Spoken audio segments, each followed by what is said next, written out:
নমস্কার বন্ধুরা, রিমা বাপ্পা ঘরকন্যা ব্লগে আপনাদের স্বাগত জানাই। আজকে নিয়ে চলে এসেছি আবার একটা নতুন রেসিপি, সজনে ফুলের ঝাল, যা একবার রান্না করলে মুখে লেগেই থাকবে। আর শীতকালের দিনে সজনে ফুলের ঝাল দিয়ে দারুণ খেতে লাগে। তাই কিভাবে বানাচ্ছি সেটাই তোমাদের সঙ্গে শেয়ার করব। প্রথমে আমি সজনে ফুলটাকে ভালো করে ছাড়িয়ে নিয়েছি। তারপরে নুন ও হলুদ দিয়ে গরম জলে কিছুক্ষণ ভাপিয়ে নিয়েছি, তাহলে এর যে কষা ভাবটা সেটা পুরোটাই চলে যায়। আমি তারপর এটাকে ভালো করে ঠান্ডা জলে ধুয়ে নিয়েছি। আর এদিকে নিয়ে নিয়েছি কুচনো আলু, আর নিয়েছি টমেটো, লঙ্কা আর সর্ষে আর জিরে একসঙ্গে বেটে। এরপর কড়াইটা চাপিয়ে দিলাম।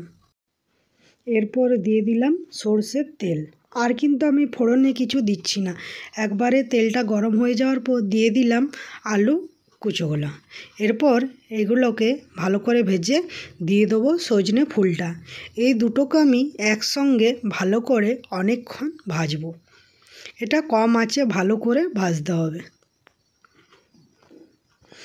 এরপর আমি দিয়ে দেবো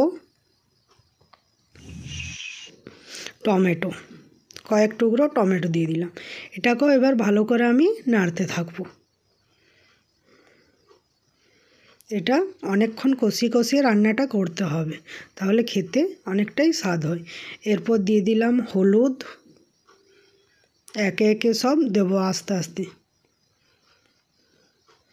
এরপর দিয়ে দেবো লঙ্কা গুঁড়ো, কাশ্মীরি লঙ্কার গুঁড়ো, একটু একটু করে সব মশলাগুলো দিয়ে দিলাম। চিনি দেবো, চিনিটা আমি একটু বেশিই দিয়েছি, আপনারা আপনাদের স্বাদ মতো দেবেন। হালকা লবণও দিয়ে দিয়েছি আমি। আর দিয়ে দিলাম একটু জল।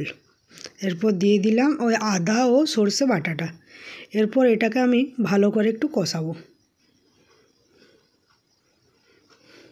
তো এরপর দিয়ে দেবো জল, একটু সেদ্ধ করে নেবো। আলুগুলো যেহেতু সেদ্ধ করিনি তাই একটু জল দিলাম।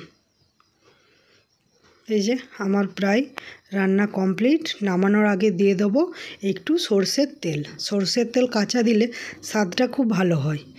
এই যে আমার রান্না রেডি। তোমাদের আজকের এই আমার সজনে ফুলের ঝালটা কেমন লাগলো অবশ্যই কিন্তু কমেন্টে জানিও। যদি ভালো লেগে থাকে তাহলে লাইক, কমেন্ট, শেয়ার, সাবস্ক্রাইব করে দেবেন।